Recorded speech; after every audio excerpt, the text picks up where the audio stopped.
नमस्कार। आज हम 10वीं कक्षा के 5वां पाठ लोकगीत सीखेंगे। लोकगीत पाठ के रचयिता है भगत शरण उपाध्याय जी। भगत शरण उपाध्याय ने लोगों से रची गई गीत माने लोकगीत पाठ में पहला हम एक उन्मीकीकरण में एक छोटा सा कविता दिया है। कविता सुनिए। मेहंदी है रचने वाली, हाथों में गहरी लाली। मेहंदी है रचने वाली, हाथों में गहरी लाली। कहे सखियां अब कलियां, हाथों में खिलने वाली है। तेरे मन को जीवन को नई खुशियां मिलने वाली है। मेहंदी है रचने वाली, हाथों में गहरी लाली। मेहंदी है रचने वाली माने मेहंदी हाथों में लगाने वाले इस मेहंदी के बारे में कवि भगत शरण उपाध्याय ने यहाँ कविता दिया है। ये लोगों से रची गई रचना है माने लोकगीत है। मेहंदी है रचने वाली, मेहंदी है हमारे हाथों में अनेक रंग, अनेक लाल रंग में हम जिस प्रकार चाहते हैं उस प्रकार हमारे हाथों को लाली बनाते हैं। उस प्रकार के जो जो रचनाएं हम कलियां की रचना करते थे, हम कलियां और जो चाहे उस गहरे से उस रंग बाहर लालिमा रंग बाहर निकालते हैं हाथों में। कहे सखियां अब कलियां कहाँ खिलने वाली है? हाथों में कलियां खिलने वाली है। किस प्रकार? तेरे मन को जीवन को, मन में जो होने वाली आशाएं, अपने जीवन में होने वाली जो खुशियों को व्यक्त करने के लिए हम हाथों को लालिमा करते हैं माने मेहंदी लगाकर। मेहंदी हम कब लगाते हैं? अच्छे माने खुशियों के समय, अपने जो खुशियों को और बढ़ाने के लिए हम क्या करते हैं? कुछ खुशियाँ बांटने के लिए बांटते हैं। हम जो करते हैं ना, गीत गाते हैं और नए नए कपड़े पहनते हैं और उत्सव मनाते हैं, जुलूस मनाते हैं। उस जुलूस या उत्सव या त्योहारों में भाग लिया है ये मेहंदी। उस समय सब लोग अपने अपने हाथों को लालिमा करते हैं, अनेक रंग, अनेक रचनाएं करके, कलियों की रचनाएं करके हाथों को वो लालिमा करते हैं, गहरी लाली बन जाते हैं हाथों में। खुशियों में ये भी मेहंदी भी एक भाग है, भाग लेती है मेहंदी भी माने अपनी खुशियां बढ़ाते हैं हाथों को लाली करके। तेरे मन को जीवन को नई खुशियां मिलाने वाली हैं। हमारे जीवन में आने वाले या होने वाले नई खुशियों को व्यक्त करने के लिए हम जो उत्सव मनाते हैं या त्योहार मनाते हैं, उस समय अपने हाथों को क्या करते हैं? मेहंदी से सजाते हैं। ये मेहंदी हमारे हाथों को लालिमा बनाते हैं। उस लालिमा को देखकर लड़कियां, औरतें बहुत खुशी होते हैं। उस खुशियों को व्यक्त करके लोकगीतों की रचना करते हैं। लोकगीत माने लोगों के गीत। ओके, यहाँ लोकगीत के इस गीत से कुछ प्रश्न भी पूछा है। क्या है? हाथों में क्या रचने वाली है? हाथों में क्या रचने वाली है? मेहंदी ही रचने वाली है। हाथों में क्या रचने वाली है? हाथों में गहरी लाली रचने वाली है। और इस तरह के गीतों को क्या कहते हैं? लोगों से रची गई गीत क्या है? लोकगीत। इस तरह के गीतों को लोकगीत कहते हैं। और किन किन संदर्भों में लोकगीत गाए जाते हैं? लोक माने लोग, प्रजा अपने जो संतोष के समय, उत्सव मनाते समय, त्योहारों के समय और कुछ समय बाधा व्यक्त करते समय भी अपने बाधा को, दुख को, पीड़ा को दूर करने के लिए भी वे लोकगीतों की रचना करते हैं वे झुंड बनाकर लोकगीत गाते हैं। अनेक शुभ संदर्भों में अनेक प्रकार के लोकगीतों की रचना की गई है। यहाँ उद्देश्य देखिए, कवि भगवत शरण उपाध्याय, लेखक कौन है? भगवत शरण उपाध्याय। भगवत शरण उपाध्याय किस उद्देश्य से लोकगीत पाठ दिया है? निबंध विधा से परिचित कराते हुए निबंध लिखने की प्रेरणा देना। निबंध माने क्या है? बांधना, सभी अंश को एक जगह। निबंध माने बांधना, माने निबंध के रूप में माने लोकगीत एक अंश है, इसके बारे में पूरा जानकारी देना।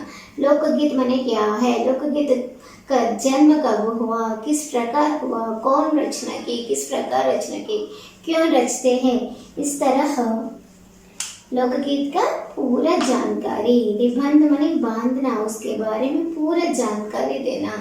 जो भी अंश माने किसी भी अंश को निबंध के रूप में परीक्षाओं में पूछा जाते हैं। दूरदर्शन के बारे में, लोकगीत के बारे में, कंप्यूटर के बारे में, इस प्रकार जो भी दिया तो निबंध।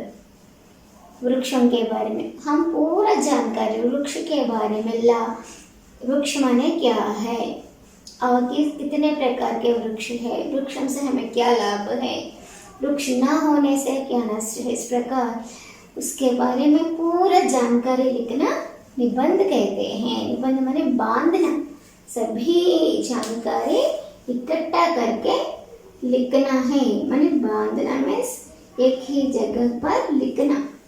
ओके। लोकगीत पाठ निबंध विधा से परिचित कराते हुए निबंध लिखने की प्रेरणा देना और लोकगीत लिखने के लिए प्रेरित करना इसका उद्देश्य है। कवि का उद्देश्य क्या है? बच्चे भी छोटी छोटी लोकगीतों की रचना कराना बच्चों से और निबंध विधा से परिचित करना। परिचित, यहाँ परिचय शब्द के साथ इत प्रत्यय जोड़ा गया है। परिचय प्लस इत परिचित होता है। ओके। इस प्रकार प्रेरणा देना माने बच्चों को प्रेरणा देते हुए निबंध लिखने की प्रेरणा देना और लोकगीतों की रचना कराने के लिए प्रेरणा देना। बच्चे लोकगीत लिखने के लिए प्रोत्साहन देना कवि का उद्देश्य है। उद्देश्य माने कवि की कामना है। विधा विशेष, किस विधा में है यह पाठ? निबंध विधा में है। यानी लोकगीत के बारे में पूरा जानकारी दिया है। यहाँ लोकगीत निबंध पाठ है। कौन सा पाठ है? लोकगीत निबंध पाठ है। निबंध का अर्थ है बांधना। सुंदर और उचित शब्दों के द्वारा भावों की प्रस्तुति माने यहाँ प्रस्तुत करना। सुंदर और उचित माने समयोचित शब्दों का प्रयोग करके अपने जो मन के भावों को प्रस्तुत करना ही निबंध का उद्देश्य है। और लेखक परिचय देखिए। लेखक कौन है? भगवत शरण उपाध्याय जी के बारे में देखिए। भगवत शरण उपाध्याय हिंदी साहित्य के सुपरिचित रचनाकार हैं। रचना करने वाला रचनाकार, रचनाकार माने रचना करने वाला। सुपरिचित, सुपरिचित शब्द में सु उपसर्ग है और इत प्रत्यय है। सुपरिचित, इस एक ही शब्द में क्या है?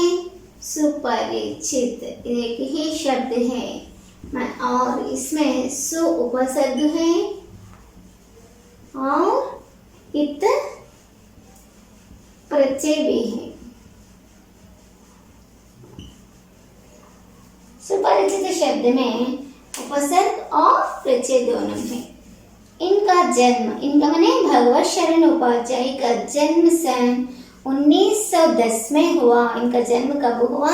1910 में हुआ। इन्होंने कहानी, कविता, रिपोर्ट्स, निबंध, बाल साहित्य में अपनी विशेष छाप छोड़ी है। छाप छोड़ना माने प्रभाव डालना, माने उसकी जो तरीका है ये भगवती शरण उपाध्याय जी से रची गई रचना है। उसे पढ़कर भी पढ़ने से ही मालूम होता है कि ये भगवत शरण उपाध्याय जी का है। इस तरह मालूम होना छाप छोड़ना कहते हैं, माने प्रभाव रहता है, ये भगवत शरण का ही है, इस प्रकार मालूम होता है पढ़ने वालों को।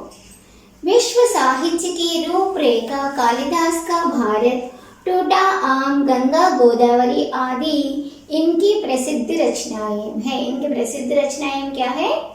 टूटा आम और गंगा गोदावरी, कालिदास का भारत, विश्व साहित्य की रूपरेखा, ये सब इनके प्रसिद्ध रचनाएं हैं।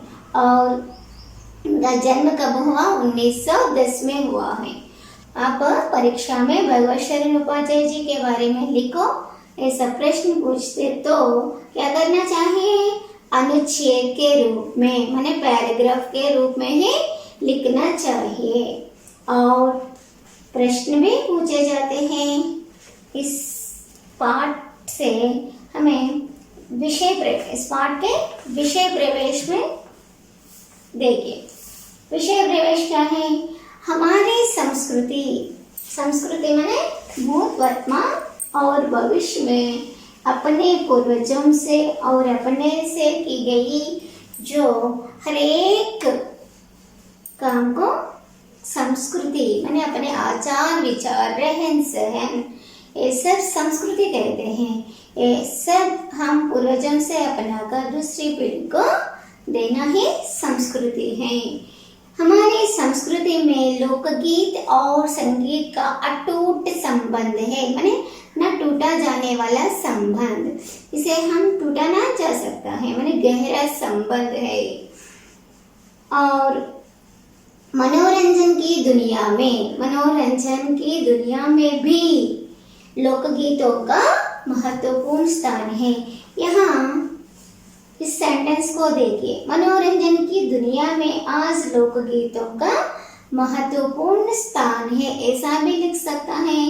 मगर मनोरंजन की दुनिया में आज भी इस प्रकार मनोरंजन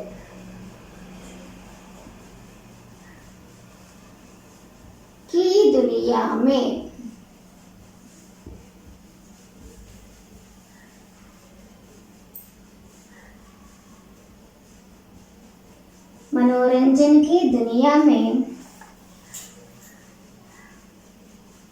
आज भी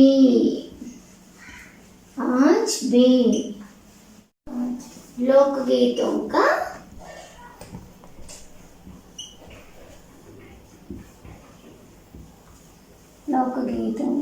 महत्व है।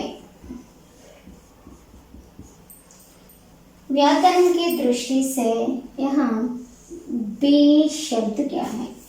मनोरंजन की दुनिया में आज लोकगीतों का महत्व है, ऐसा भी लिख सकते हैं। मगर आज भी लोकगीतों का महत्व है, ऐसा भी लिखा है यहाँ। ये भी शब्द को क्या कहते हैं? निपात कहते हैं। इन शब्दों को निपात कहते हैं। परीक्षा में ये भी पूछा जाता है कि रेखांकित शब्द क्या है?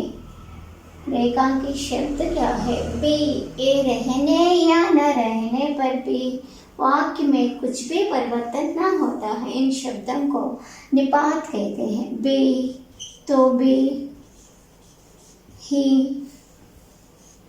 मैंने उससे कहा, मैंने उससे ही कहा, इस तरह हम जो ये शब्द को लिखने या न लिखने पर भी वाक्य में कुछ भी न परिवर्तन ना होता है, मगर हम उसे ट्रस्ट करके बताना चाहते तो ये शब्द का भी प्रयोग करते हैं। उन शब्दों को निपात शब्द कहते हैं। क्या कहते हैं? निपात कहते हैं। ओके, पाठ सीखते समय ही हम व्याकरण पर भी ध्यान देना चाहिए। गीत संगीत ये क्या है? युग्म शब्द। गीत संगीत के बिना हमारे मन रसा से नीरस होता है, क्योंकि निरुत्साह पैदा होता है। हम काम करते समय माने लोग अपने अपने काम करते करते अपने जो थकावट माने नीरस को भूलने के लिए, माने भगाने के लिए, निरुत्साह को भगाने के लिए, जोश उत्पन्न करने के लिए इन लोकगीतों को रचना करके लोकगीतों को गाकर काम करते थे। फसलों में या अपने घर के कामों को लोग खुद रचाकर लोकगीतों को रचाकर गाना गाकर अपनी थकावट को भूल जाते थे। इस प्रकार लोकगीतों की रचना हुई थी। प्रस्तुत निबंध में भारतीय लोकगीत का वर्णन बड़े ही सुंदर से किया गया है। बड़े सुंदर ढंग से किया गया भी लिख सकते हैं, मगर यहाँ निपात का प्रयोग किया। इस वाक्य में निपात क्या है? ही, बड़े ही सुंदर ढंग से किया गया। ही क्या है? निपात।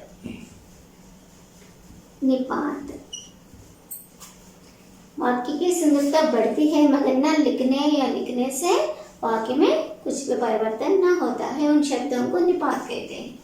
पाठ देखिए। लोकगीत अपनी लोच, ताजगी और लोकप्रियता रेखांकित कर लो। लोकप्रियता माने लोगों की प्रियता। ये कौन सा समास है? तत्पुरुष समास के अंतर्गत आते हैं। ये लोकगीत शास्त्रीय संगीत से भिन्न है। क्यों भिन्न है? माने अलग है। शास्त्रीय संगीत गाना सीखने के लिए या जानने के लिए उसको अनेक साल साधना करके उसको अपनाना है, साधना करके सीखना है। जितने भी सीखने से भी हम उसमें गलतियां कर सकते हैं, मगर लोकगीत गाने के लिए या रचना के लिए उसमें साधना की जरूरत नहीं है। माने झटपट उन लोकगीतों में हम भी भाग ले सकते हैं। लोकगीत सीधे जनता के संगीत हैं। माने जनता के द्वारा, माने लोगों के द्वारा रची गई ये संगीत हैं। जनता का पर्याय शब्द क्या है? लोक, प्रजा। लोक क्या है? ये तत्सम शब्द है और ये लोक तद्भव शब्द है। लोक माने प्रजा माने जनता। लोकगीत सीधे जनता के संगीत है, माने जनता के द्वारा रची गई संगीत है। घर, गांव और नगर की जनता के गीत है ये। किसके? केवल एक आदमी का नहीं। ये शास्त्रज्ञों से रची गई रचना शास्त्रीय संगीत की तरह नहीं है। जनता के माने जन के समूह से, उन जनता में से घर, गांव, किसी भी गांव के, किसी भी घर के और नगर के जनता के गीत हैं।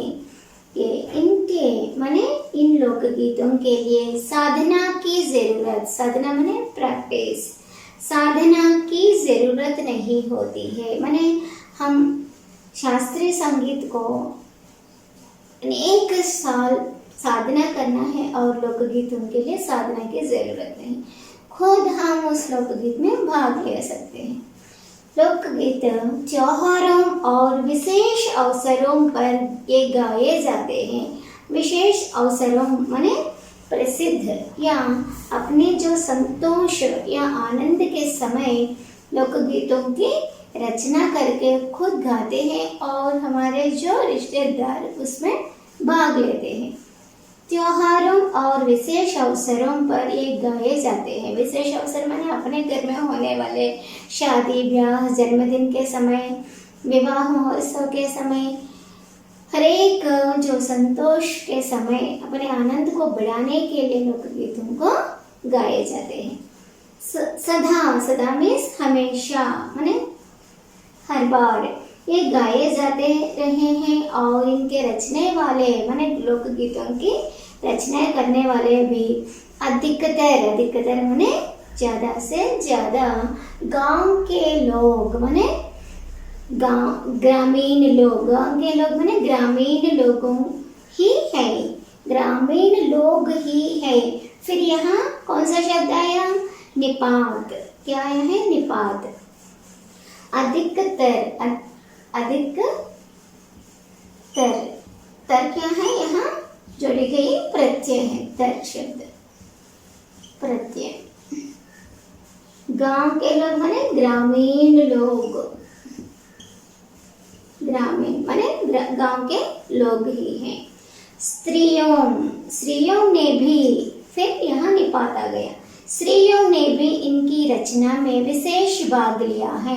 भागना माने उसमें रचना में वे भी रचना किया है, माने भाग लिया, पार्टिसिपेट, भाग ले लिया है। और स्त्रियों ने भी रचना में विशेष भाग ले लिया है। और ये गीत बाजों की मदद माने बाजा बजाने की सामग्री की जरूरत नहीं है, बाजों की मदद के बिना माने जरूरत नहीं, बाजों की मदद के बिना ही या साधारण ढोलक, झांझ, करताल, बांसुरी आदि की मदद से गाए जाते हैं। लोकगीतों को गाने के लिए कोई बाजा सामग्री नहीं है, बजाने की जो सामग्री नहीं है। यहाँ जो चित्र है ढोलक, इसे ढोलक कहते हैं, ढोलक। झांझ माने झांझ, जो कांच से बनी हुई एक वस्तु है, दोनों को मिलाने पर एक प्रकार की ध्वनि उत्पन्न होती है। और करताल माने जो हम अपने हाथों से ऐसा आवाज हम खुद उत्पन्न करते हैं, करताल कहते हैं। और बांसुरी माने फ्लूट, बांस से बनी गई चीज, इनकी मदद से माने इनकी सहायता से गाए जाते हैं। एक समय था जब शास्त्रीय संगीत के सामने इनको हेय समझा जाता था। हेय माने अवहेलन, उसको कम दृष्टि में देखना। शास्त्रीय संगीत के सामने माने शास्त्रीय संगीतज्ञ ने इसे हेय कर दिया, माने अवहेलना किया था।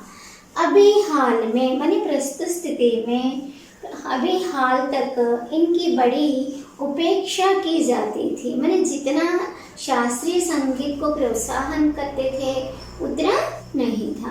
पर इधर साधारण जनता की ओर जो लोगों की नजर माने दृष्टि, नजर फिरी है तो माने उसकी दृष्टि तो किस पर गई? लोकगीतों के ऊपर नजर फिरी है तो साहित्य और कला के क्षेत्र में भी परिवर्तन हुआ, माने कुछ परिवर्तन होकर प्रजा लोकगीतों को भी प्रोत्साहन कर रहा है। अब अनेक लोगों ने विविध बोलियों के लोक साहित्य और लोकगीतों के संग्रह माने इकट्ठा करके, अनेक बोलियां माने अनेक भाषाएं हैं और उनकी भाषा में उनका जो लोकगीत हैं उनको इकट्ठा करके माने संग्रह करने पर कमर बांधना एक मुहावरा है। कमर बांधना माने तैयार होना,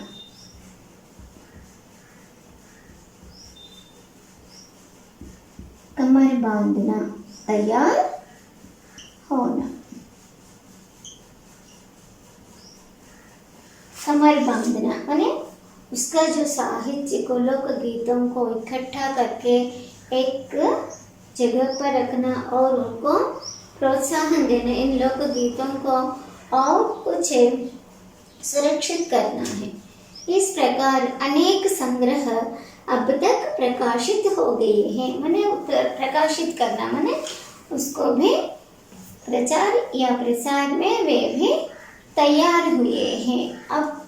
अभी माने इस जमाने में लोकगीतों को भी प्रोत्साहन देने के लिए उनको प्रचार करने या प्रचार करने में सब लोगों ने यहाँ कमर बांध लिया है।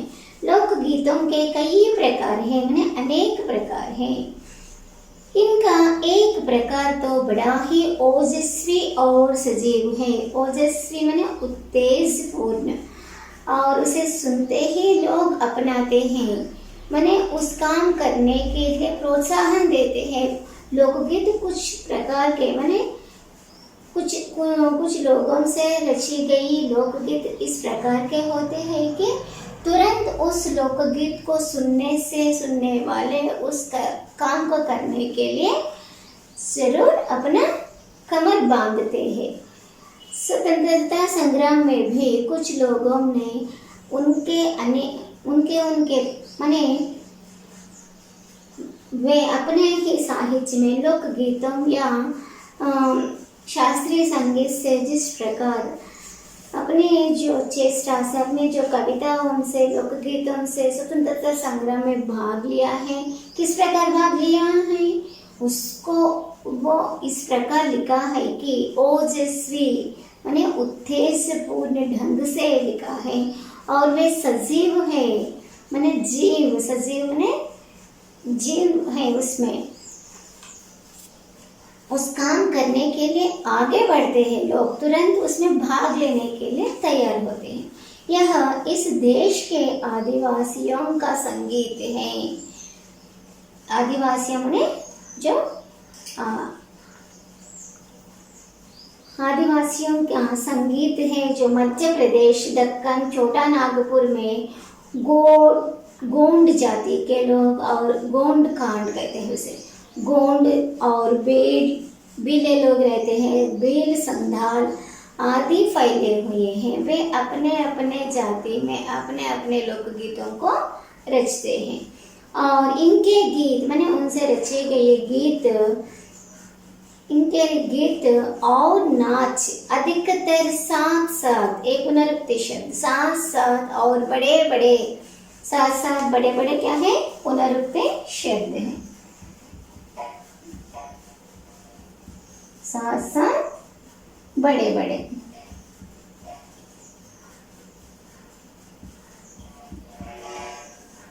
पुनरुक्ति, पुनरुक्ति शब्द है। इनके गीत माने बीले लोगों और गोंड से रची गई जो लोकगीत साथ साथ बड़े बड़े दलों, दल में समूह या समुदाय, दल माने समूह, समुदाय या झुंड, झुंड भी कहते हैं। सब लोग मिलकर इकट्ठा होकर गाए और नाचे जाते हैं। कितने लोग? 20 20 30 30, ये भी पुनरुक्ति शब्द, 20 20 30 30 आदमियों और औरतों के दल एक साथ एक दूसरे के जवाब में गाए जाते हैं, प्रश्न और जवाब के रूप में होते हैं, और दिशाएं गूंज उठती हैं। दिशाएं, ये भी मुहावरे हैं, दिशाएं गूंज उठती हैं माने फैलना, फैल जाते हैं माने व्याप्त होते हैं, फैलना, फैल जाते हैं माने व्याप्त होते हैं। दिशाएं माने सब, पूरा सब जगह उसका जो आवाज फैल जाता है, फैलना। दिशाएं गूंज उठती है माने उसके जो गाने से दिशाएं गूंज उठती हैं।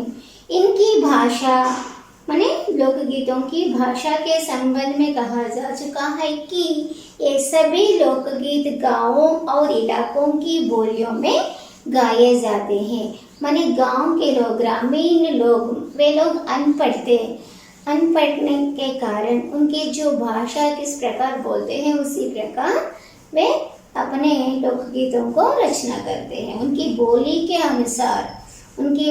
अनुसार ही वे गाए जाते हैं। इसी कारण ये बड़े आह्लादकार और आनंददायक होते हैं। माने वो गाना सुनने से आनंद मिलता है। राग तो इन गीतों के आकर्षक होती ही है। फिर यहाँ ही क्या है, कौन सा शब्द है ये? ही, निपात का प्रयोग किया। राग तो इन गीतों के आकर्षक होती है। इनकी समझे जा सकने वाली भाषा भी निपात शब्द है।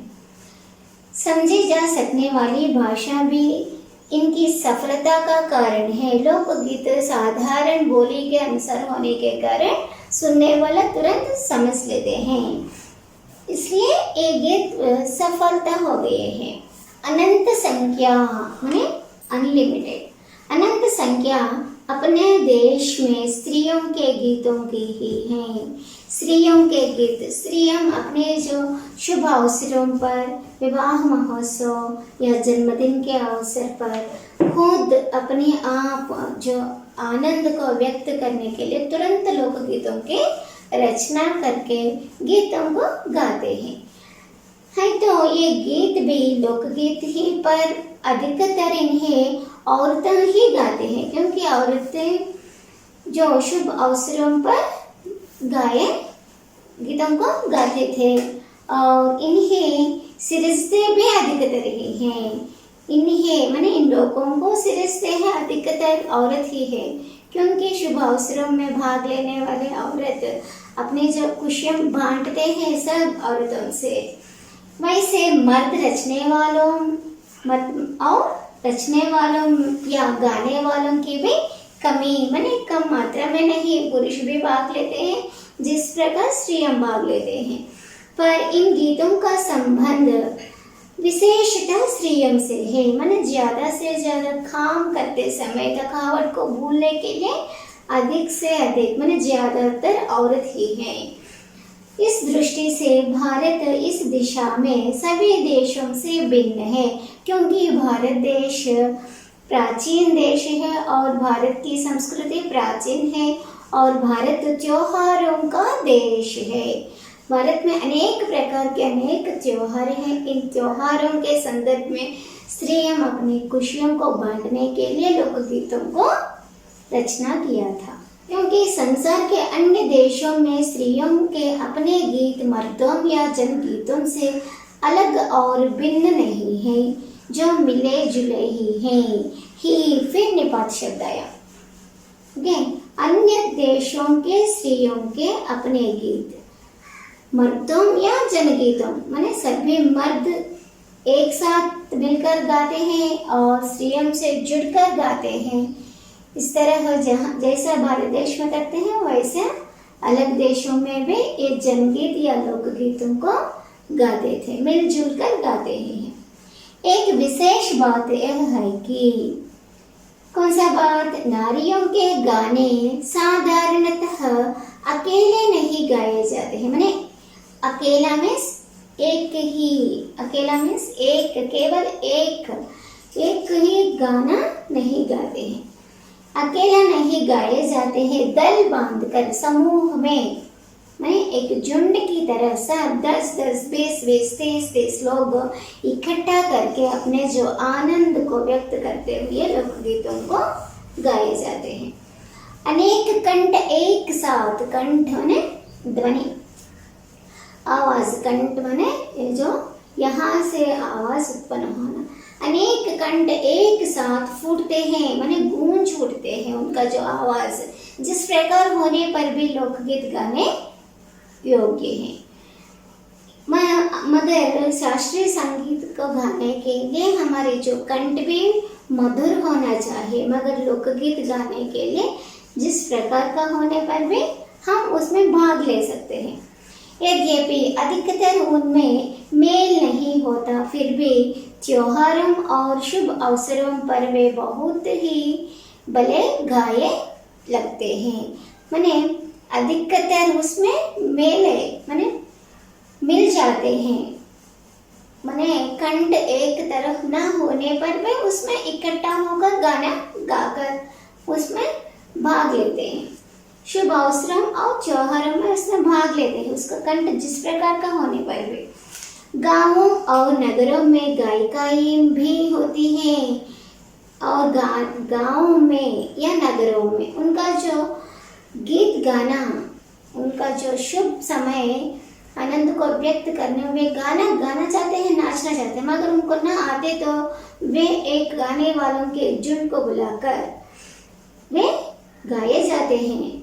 गांवों और नगरों में गायिकाएं भी होती हैं जो विवाह, जन्म आदि के अवसरों पर गाने के लिए बुलाई जाती हैं।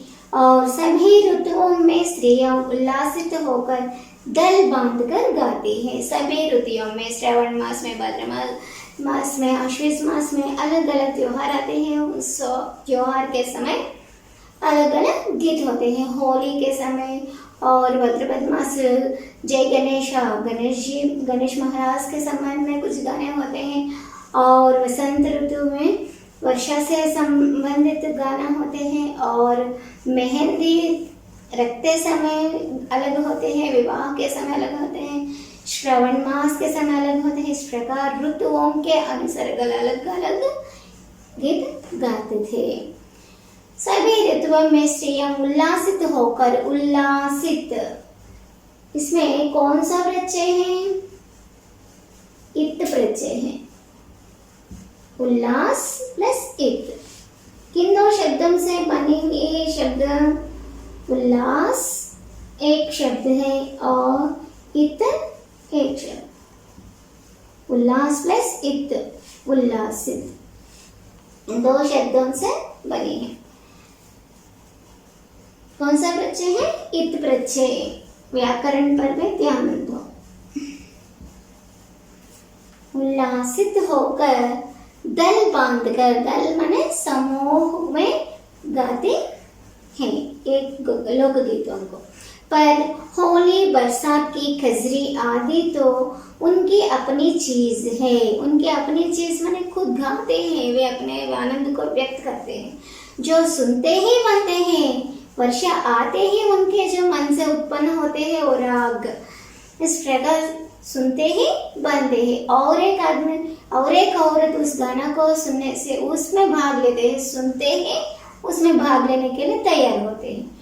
उसी प्रकार पूरब की बोलियां माने पूरब में बोली जाने वाली भाषा, पूरब की बोलियों में अधिकतर मैथिली कोकिला, ये जो विद्यापति का नाम, मैथिली कोकिला, मैथिली कोकिला, विद्यापति, ये जो कवि है विद्यापति, उसकी जो प्रशंसा करके उसे कोकिला, मैथिली कोकिला कहते हैं। मैथिली कोकिला विद्यापति के गीत गाए जाते हैं। मगर पर सारे देश के कश्मीरी से कन्याकुमारी तक, माने भारत के ऊपर से नीचे तक, और कटिवाड़ा, गुजरात, राजस्थान से उड़ीसा, आंध्र तक अपने अपने विद्यापति होते हैं। अपने अपने विद्यापति माने क्या है? उनके अपने अपने जो श्रेष्ठ कवि होते हैं। विद्यापति एक प्रसिद्ध कवि है, प्रसिद्ध कवि का नाम है विद्यापति। उनका जो प्रशंसा करके मैथिली कोकिला कहते हैं उनको। विद्यापति अलग अलग विद्यापति, उनके अपने प्रांत के विद्यापति होते हैं, उनके अपने प्रसिद्ध कवि होते हैं, प्रसिद्ध कवि होते हैं, अपने प्रांतीय कवि होते हैं। वे अपने प्रांतीय भाषा में रचना माने गाना लिखते हैं। अपने अपने ये पुनरुक्ति शब्द, अपने अपने विद्यापति होते हैं। स्त्रियां ढोलक की मदद से गाती हैं। ढोलक, इस साधना को ढोलक कहते हैं। इसको बजाते बजाते गाना गाते हैं। अधिकतर माने ज्यादा से, अधिकतर उनके गाने के साथ नाच का भी फुट होता है। का भी, फिर भी निपात आ गया, निपात, भी ही तो भी एक क्या है? निपात कहते हैं इनको। अधिकतर उनके गाने के साथ नाच का भी फुट होता है, माने गाते हुए नाचते हैं। गुजरात का एक प्रकार का दलीय गाना, दली माने दल बांधकर गाने वाला गाना, क्या है प्रसिद्ध गाना?